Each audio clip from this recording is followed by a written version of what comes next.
जय जिनेन्द्र। कथा का शीर्षक है जय कुमार। विस्तार से कहें, अनेक भवों में जय कुमार को मारने वाले की जय कुमार से पूर्व मुक्ति। कौन थे जय कुमार? भगवान ऋषभ देव के 72वें गणधर।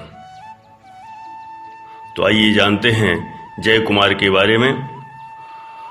हस्तनापुर के महाराजा सोमप्रभ का पुत्र जय कुमार भरत चक्रवर्ती का धर्मी और शूरवीर सेनापति था।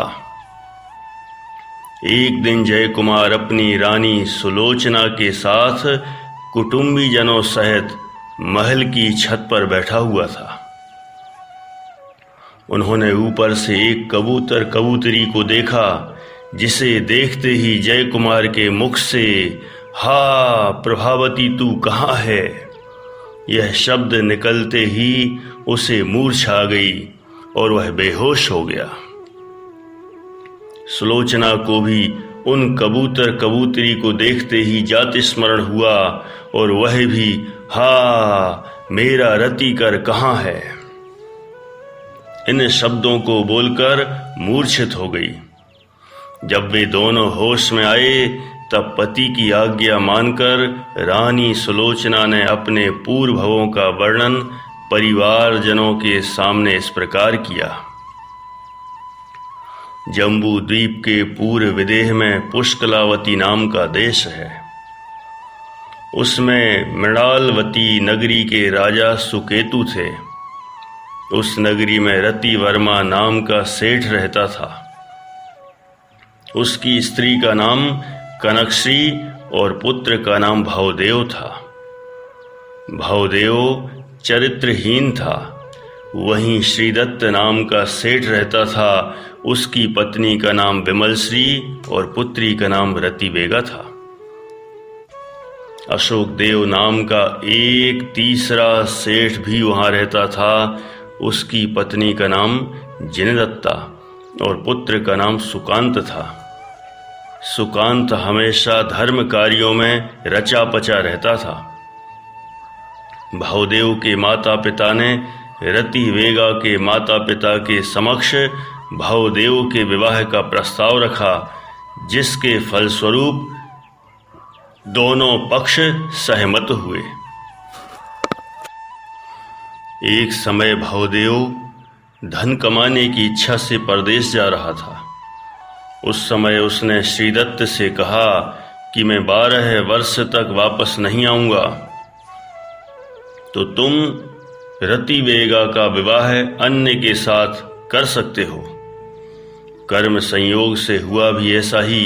अतः 12 वर्ष बीतने के पश्चात श्रीदत्त ने रतिवेगा का विवाह अशोक सेठ के सुकांत के साथ विधि पूर्वक कर दिया। तत्पश्चात जब भवदेव परदेश से वापस आया और उसने सारा ही वृत्तांत सुना, तो वह अत्यंत क्रोधित हुआ और उसने सुकांत और रतिवेगा को मार डालने का निर्णय किया। यह बात जानकर भय के मारे सुकांत और रतिवेगा वन में चले गए। वहां एक सुंदर सरोवर था। उस सरोवर पर शक्तिसेन नाम का राजा ठहरा हुआ था। वे दोनों शक्तिसेन की शरण में पहुंच गए तथा निर्भय होकर रहने लगे। सुकर्म के संयोग से वहां भी एक चारण रिद्धि धारक मुनि आहार के लिए पधारे और राजा शक्तिसेन ने प्रसन्न चित्त से नवधा भक्ति पूर्वक मुनिराज को आहार दिया तथा पूजा भक्ति पूर्वक उनका सम्मान किया। इस विधि को देखकर वे दंपत्ति अत्यंत हर्षित हुए और वे अनित्यादि 12 भावनाओं का चिंतन करते करते मन में दया भाव धारण करके वहीं अपना समय व्यतीत करने लगे। एक समय मौका मिलते ही दुष्ट भवदेव ने वहां आकर उन दोनों दंपत्तियों को जलाकर मार डाला और राजा शक्तिसेन के सुभटों ने दुष्ट भवदेव को मार डाला। इसलिए कहावत है कि जो दूसरों के लिए कुआं खोदता है उसके लिए पहले से ही कुआं तैयार रहता है। पूर्वदेह की पुंडरीकिणी नगरी में प्रजापाल नाम का राजा राज्य करता था और वहाँ एक कुबेर मित्र नाम का सेठ भी रहता था। उस सेठ की 32 स्त्रियों में धनवती नाम की सेठानी सबसे मुख्य थी। इस सेठ के घर सुकांत का जीव रतिकर नाम का कबूतर और रतिवेगा का जीव रतिसेना नाम की कबूतरी हुई। ये दोनों कबूतर कबूतरी सेठ के घर में आनंद पूर्वक अपना समय बिताने लगे। एक बार चारण रिद्धिधारी मुनिराज आकाश मार्ग से सेठ के यहाँ आहार के लिए पधारे। उन्हें देखकर सेठ सेठानी के हृदय में अत्यंत आनंद हुआ और उन्होंने शुद्ध भाव से मुनिराज का पड़गाहन करके नवधा भक्ति पूर्वक आहार दान दिया। उस समय कबूतर कबूतरी के जीव ने भी भक्ति भाव से मुनिराज के चरण कमलों के दर्शन किए और पंख फैलाकर चरणों का स्पर्श किया। मुनिराज के दर्शन मात्र से ही उन दोनों को अपने पूर्व भाव का जाति स्मरण ज्ञान हुआ और उन्होंने आहार दान की बहुत अनुमोदना की, जिसके प्रभाव से उनके महान पुण्य का बंध हुआ। एक समय की बात है कि वे दोनों कबूतर कबूतरी दाना चुगने के लिए अन्य गांव में गए। वहां उनके पूर्व भाव का शत्रु भावदेव का जीव मरकर बिल्ली हुआ था।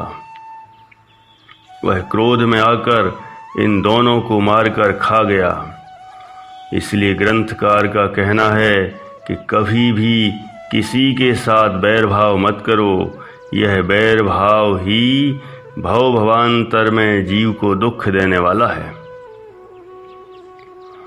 विजयार्ध की दक्षिण श्रेणी में गांधार देश की शींखली नाम की सुंदर नगरी का राजा आदित्य गति और रानी शशि प्रभा थी। रतिकर नाम का कबूतर जो कि सुकांत का जीव था, वह मरकर उन राजा रानी का हिरण्यवर्मा नाम का पुत्र हुआ। विजयार्ध की उत्तर श्रेणी के गौरी देश के भोगपुर नाम की नगरी के विद्याधर राजा वायुधर की स्वर्ण प्रभा नाम की रानी थी। उसके गर्भ से वह रति सेना नाम की कबूतरी जो कि रतिवेगा का जीव था, प्रभावती नाम की पुत्री हुई। प्रभावती का विवाह हिरण्यवर्मा के साथ हुआ। योगानुयोग अमुक दिनों के पश्चात प्रभावती ने एक कबूतर के जोड़े को उड़ते देखा और उसे देखते ही प्रभावती को अपने पूर्वभाव की याद आ गई। तत्पश्चात एक दिन प्रभावती और हिरण्यवर्मा ने एक चारण रिद्धिधारी मुनि के पास से अपने पूर्वभाव का वृत्तांत सुना, जिसे सुनकर अपने पूर्वभाव संबंधी ज्ञान होने पर उन दंपत्ति में अत्यंत गाढ़ी प्रीति हो गई। किसी एक समय किसी निमित्त के मिलने से हिरण्यवर्मा संसार शरीर और भोगों से विरक्त हो गया और अपने पुत्र को राज्य सौंपकर स्वयं ने दीक्षा ले ली। अपने पति को दीक्षित होते देखकर प्रभावती ने भी गुणवती आरिका के समीप जिन दीक्षा ले ली, जिन दीक्षा अर्थात आरिका दीक्षा ले ली। कुछ दिनों के बाद गुणवती आरिका के साथ प्रभावती ने वहां से विहार किया और विहार करते करते पुंडरीकिणी नगरी में आ पहुंची। वहां प्रभावती को देखकर धनवती सेठानी ने गुणवती आरिका से पूछा कि यह कौन है जिसे देखकर मेरे हृदय में स्नेह आता है, इसका कारण क्या है वह मुझे बताओ। यह सुनकर स्वयं प्रभावती ने कहा कि तुम्हारे घर में रहने वाले कबूतर युगल याद नहीं? याद करो मैं तुम्हारे घर में रति सेना नाम की कबूतरी थी। यह बात सुनकर सेठानी को बहुत ही आश्चर्य हुआ और उसने पूछा कि रतिकर कबूतर कहाँ है। उत्तर में प्रभावती ने कहा कि वह भी मरकर विद्याधरों का राजा हिरण्यवर्मा हुआ है, परंतु अब मुनि दीक्षा धारण करके विहार करते करते इस नगरी में आए हैं। सेठानी ने मुनि के पास जाकर भक्ति पूर्वक नमस्कार किया और तत्पश्चात प्रभावती के उपदेश से सेठानी भी आरिका हो गई। तत्पश्चात एक बार मुनिराज हिरण्यवर्मा ने 7 दिन तक श्मशान में प्रतिमा आसन से योग धारण किया। वहां दुष्ट विड़ाला का जीव, विड़ाला अर्थात बिल्ली का जीव, जो कि पूर्व में भावदेव का जीव था, वह विद्युत चोर ने सेठानी की दासी के मुँह से इन मुनिराज के पूर्व भवों का वृत्तांत सुना था। इसलिए ही विभंगावधि से मुनिराज को श्मशान में ध्यानस्थ जानकर वह विद्युत चोर वहां आया और मुनिराज हिरण्यवर्मा व आरिका प्रभावती को जलती चिता में एक साथ फेंक दिया। उस समय वे दोनों अग्नि के तीव्र ताप के परिचय से शुद्ध और समता भावों से मरे और अपने पुण्य प्रताप से स्वर्ग में ऊंची जाति के देव हुए। जब राजा को इस बात का पता लगा तो राजा ने विद्युत चोर को मार डालने की आज्ञा दी। दोनों देव देवी ने अवधि ज्ञान से राजा का यह विचार जानकर राजा के पास आकर समझाया और शांत कर दिया। कुछ समय व्यतीत होने पर एक बार वे दोनों देव फिर से वहां आए और उन्होंने महामुनि भीम को देखकर नमस्कार किया और उनसे धर्मोपदेश सुना। तत्पश्चात देव ने कहा कि हे स्वामिन, आपकी इस छोटी उम्र में दीक्षा लेने का कारण क्या है? उसके उत्तर में मुनिराज ने कहा कि मैं इस पुंडरीकिणी नगरी में एक दरिद्र कुल में जन्मा था। मेरा नाम भीम है। एक समय अवसर मिलने पर मैंने एक मुनिराज से धर्म का उपदेश सुना।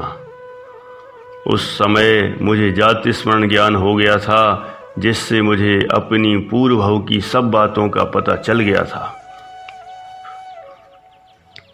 मैं विचार करने लगा कि मैं अपने पहले भव में भावदेव नाम का वैश्य पुत्र था और उस भव में मैंने रतिवेगा और सुकांत को मार दिया।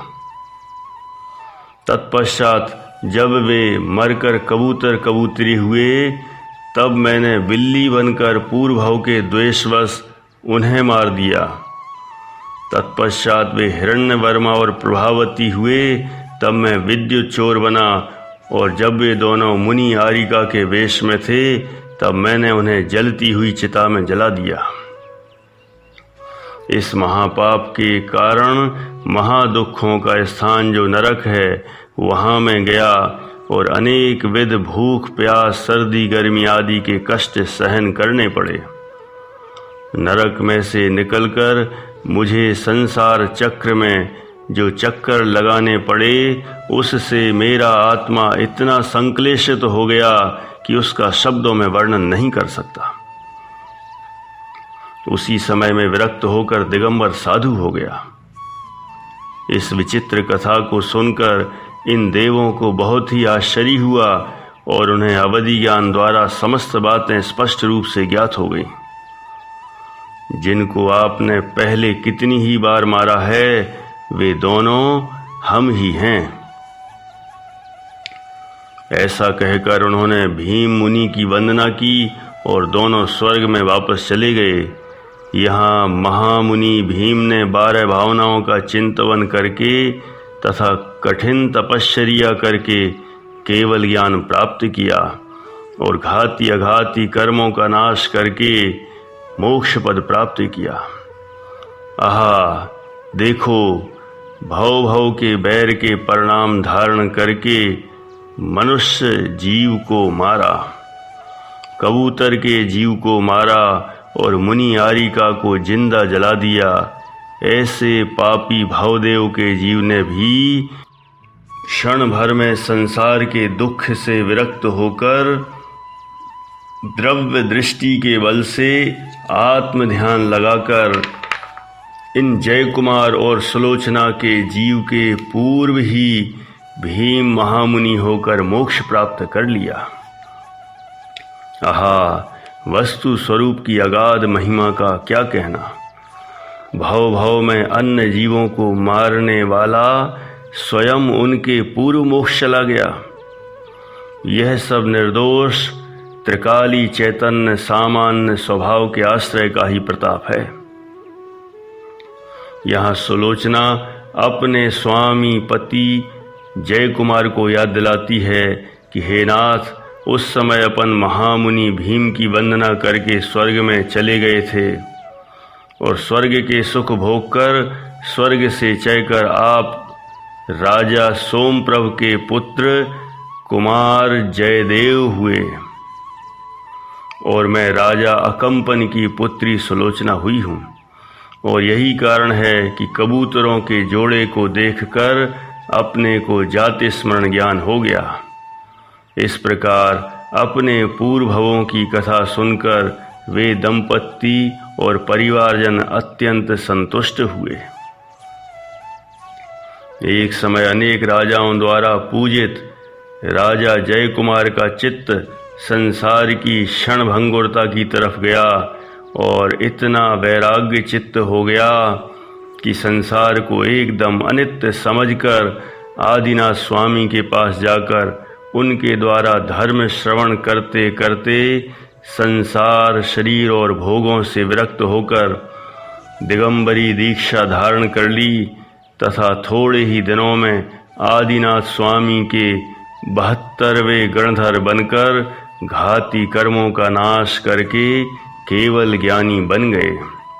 सुलोचना भी आरिका बनकर स्वर्ग में गई और वहाँ से आकर मनुष्य होकर मुक्ति प्राप्त करेगी। इस तरह हमने इस कथा में बहुत गंभीरता से देखा कि वैर भाव धारण नहीं करना, क्योंकि एक तरफा भी वैर भाव हो तो वह नुकसानदायी ही है। और अपने स्वभाव का आश्रय लेने का ही प्रयास करना चाहिए। जहाँ उस भवदेव के जीव ने अन्य जीवों को हर भाव में मारा और अपना स्वभाव का आश्रय लिया, चेत गया, सुधर गया, उतने में ही उसका कल्याण हो गया। अहो, स्वभाव के आश्रय से अनंत जीव तर गए, हमें भी उसी का आश्रय लेना चाहिए। ऐसी भावना के साथ विराम।